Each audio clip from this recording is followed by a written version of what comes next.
Hello students, welcome to my YouTube channel. मुलांना आपण सहावा चॅप्टर जो आहे बिगिनिंग ऑफ फ्रीडम मुवमेंट या चॅप्टरचा जो लास्ट पार्ट आहे, म्हणजे जो उर्वरित पार्ट जो उरला होता, याचा पार्ट 1 आणि पार्ट 2 ऑलरेडी पब्लिश झालेला आहे चॅनलवर. तर तो तुम्ही प्लेलिस्टमध्ये जाऊन नक्कीच तिथे पाहू शकता. आणि आज आपण शेवटचा जो पार्ट आहे, म्हणजेच या चॅप्टरचा पार्ट 3 हा आजच्या या व्हिडिओमध्ये आपण कव्हर करणार आहोत. चला तर स्टार्ट करूया. Establishment of Muslim League. The British became very disturbed looking at the overwhelming response to the Indian National Congress in the anti-partition movement. The British once again followed the policy of divide and rule.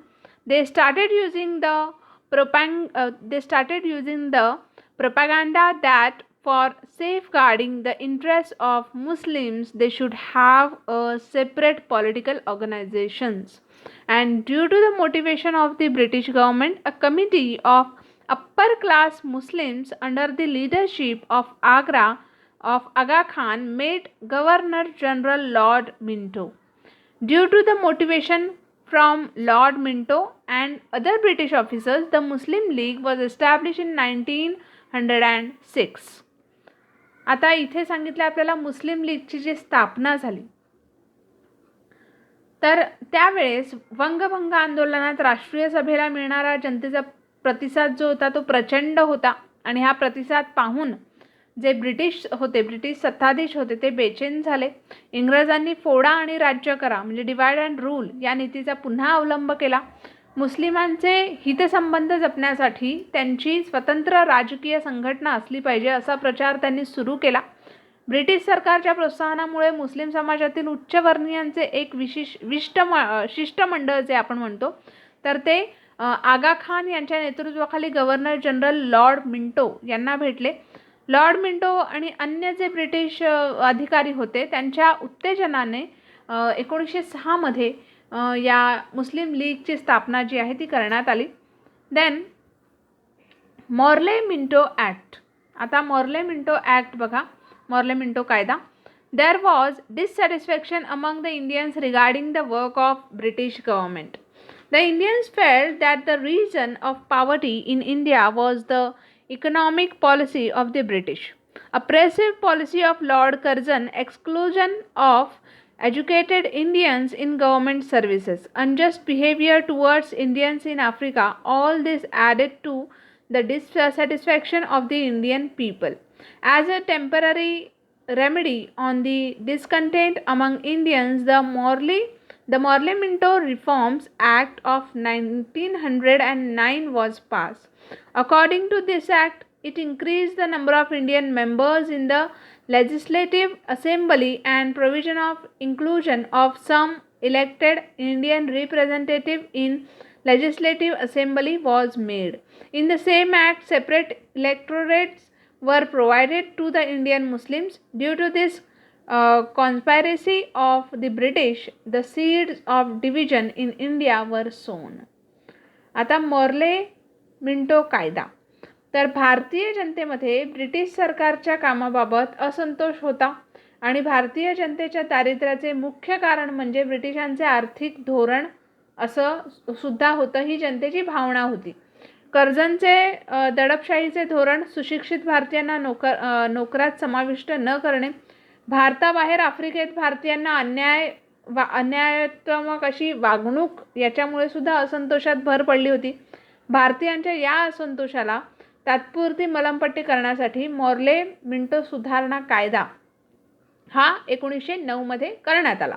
आणि या कायद्याच्या अंतर्गत कायदेमंडळातील भारतीय सदस्यांची संख्या वाढवण्यात आली आणि काही जे निर्वाचित जे भारतीय प्रतिनिधी होते त्यांचा सुद्धा समावेश कायदेमंडळात करण्याची तरतूद करण्यात आली. याच कायद्याअंतर्गत मुस्लिमांसाठी सुद्धा विभक्त असा मतदारसंघाची योजना करण्यात आली. ब्रिटिशांच्या या कुटील नीतीमुळे भारतात फुटीर वृत्तीची बीजे जी आहे ती पेरली गेली. म्हणजे फूट जी आहे मुस्लिम आणि हिंदूंमध्ये ती त्यावेळेस पडायला सुरुवात झाली. त्याच्यानंतर लखनौ पॅक्ट. आता लखनौ करार बघा. In the Lucknow session of Indian national Congress in 1916 under the leadership of Lokmanya Tilak, an attempt was made to resolve the dispute in the Indian National Congress. In the same year, there was an agreement between Indian National Congress and Muslim League known as the Lucknow Pact.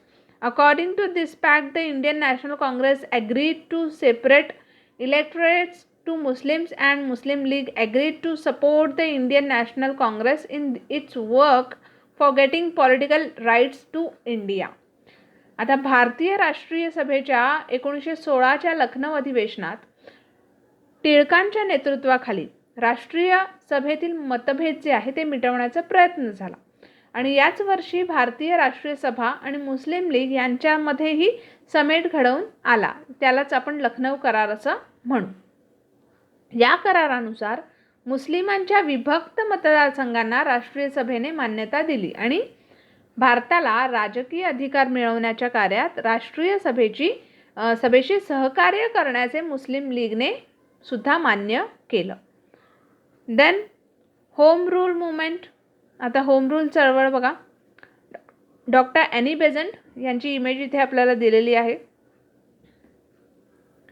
In 1914, when Lokmanya Tilak was released from the Mandalay jail, the First World War had begun in Europe. The direct consequences of this war had to be borne by India as well. The rates of basic necessary commodities increased. Many restrictions were put up on the Indians by the British government, and this led to increased dissatisfaction in the minds of Indians. In these circumstances, Dr. Annie Besant and Lokmanya Tilak started the Home Rule movement. Home Rule means self-government. Such movement also began in Ireland against colonialism. On similar lines, Home Rule movement demanded right of self-government in India. Annie Besant and Lokmanya Tilak made extensive tour in different parts of the country, and the demand for self-government reached the common people. Tilak firmly stated that Swarajya is my birthright and I shall have it. आता home rule चळवळ मध्ये काय झालं तर 1914 मध्ये टिळकांची मंडेलाच्या तुरुंगातून सुटका झाली. तेव्हा युरोपात पहिल्या महायुद्धाला तोंड फुटले आणि या युद्धाचे थेट परिणाम भारताला सुद्धा भोगावे लागले. ज्या नेहमीच्या गरजेच्या वस्तू होत्या त्यांचे भाव वाढले. ब्रिटिश सरकारने भारतीयांवर अनेक असे निर्बंध लादले. यामुळे भारतीयांमध्ये सुद्धा राग, असंतोष जो होता तो वाढू लागला. अशा परिस्थितीत डॉक्टर ॲनी बेझंट आणि लोकमान्य टिळक यांनी home rule movement home rule movement म्हणजेच होम रूल चळवळ जी आहे ती सुरू केली. होम रूल म्हणजेच काय तर आपला राज्यकारभार आपण करणे, यालाच स्वतःचे शासन म्हणजे स्वशासन असं म्हणतात. आयर्लंड या देशातही वसाहतवादाविरुद्ध अशी चळवळ सुरू झाली होती. त्याच धर्तीवर भारतीय होम रूल जी चळवळ आहे तिने सुद्धा स्वशासनाचे अधिकार ब्रिटिश सरकारकडे मागितले. डॉक्टर ॲनी बेझंट आणि लोकमान्य टिळक यांनी देशभर झंझावती दौरे काढून म्हणजे दौऱ्यांच्या मार्फत त्यांनी स्वशासनाची मागणी जी आहे ती लोकांपर्यंत पोहोचवली. स्वराज्य हा माझा जन्मसिद्ध हक्क आहे आणि तो मी मिळवणारच असे टिळकांचे ठाम मत होते आणि टिळकांनी असं ठामपणे त्यावेळेस सांगितलं. Then first world war and India. आता पहिले महायुद्ध आणि भारत म्हणजेच India. The war atmosphere in Europe, growing dissatisfaction in the minds of Indians, popularity of home rule movement. In such conditions, it was necessary for the British to get cooperation from the Indians. The British government decided to provide some political rights to the Indians. In 1917, Montagu, Secretary of State for India, declared that step by step Indians will be given the right to self-government and responsible political system. Tilak also declared that if the government is going to show sympathy and considerably attitude towards the demands of the Indians, only then Indian public is ready to cooperate the British.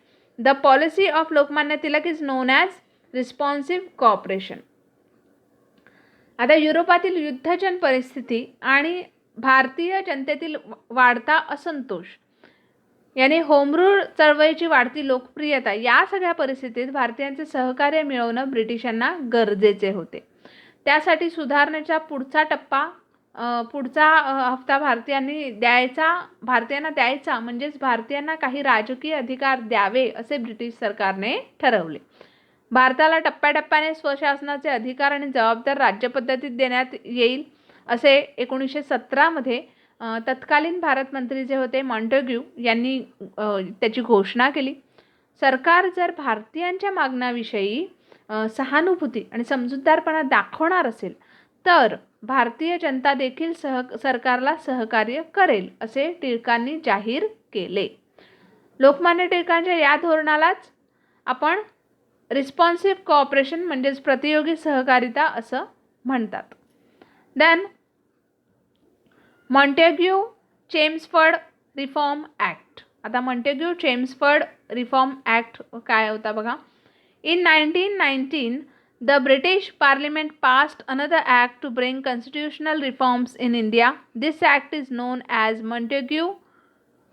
Montagu-Chelmsford Reform Act. According to this act, less important departments were transferred to the Indian ministries, whereas the important departments like finance, home affairs and revenue were under the control of the governor. The 1919 Act did not give much exposure to the demand for responsive government of Indians. Everybody was disappointed due to this act. Tilak criticized the act in following words: "This is neither Swarajya nor its foundation." The Indians understood that if they have to subdue the British government, then the agitation needs to be more rigorous. India got prepared for a new moment. आता Montagu Chelmsford कायदा याच्यामध्ये बघा काय झालं. 1919मध्ये म्हणजेच 1919मध्ये British पार्लमेंटने भारतात सुधारणा घडवून आणण्यासाठी एक कायदा मंजूर केला. त्याला मॉन्टेग्यू चेम्सफर्ड कायदा असं म्हणतात. आणि या कायद्याअंतर्गत जी महत्त्वाची खाती नाहीत ती भारतीय मंत्र्यांकडे सोपवण्यात आली, परंतु अर्थ, महसूल, गृह अशी यांसारखी महत्त्वाची खाती ही गव्हर्नरच्याच ताब्यात होती. 1919च्या कायद्याने भारतीयांच्या जबाबदार राज्यपद्धतीच्या मागणीला पुरेसा वाव मिळाला नाही आणि या कायद्याने सर्वांचीच निराशा केली. हे स्वराज्य नव्हे आणि त्याचा पायाही नाही, म्हणजे हे स्वराज्य नव्हे आणि त्या स्वराज्याचा हा पायाही नव्हे या शब्दात लोकमान्य टिळकांनी या कायद्याला टीका केली. सरकारला नमवायचं असेल तर आंदोलन अधिक तीव्र करण्याची गरज आहे असे सर्व भारतीयांना कळून चुकले होते. भारत नव्या आंदोलनास आता सिद्ध झाले होते. सो आपला हा जो चॅप्टर आहे हा इथेच कंप्लीट झालेला आहे. व्हिडिओ जर तुम्हाला आवडला असेल तर नक्कीच व्हिडिओला लाईक करा. कमेंटमध्ये तुमच्या काही क्वेरीज असेल तर त्या आमच्यापर्यंत पोचवा. चॅनलवर नवीन असाल तर चॅनलला सबस्क्राईब करा. भेटूया आपण नेक्स्ट व्हिडिओमध्ये. तोपर्यंत take care and have a good day.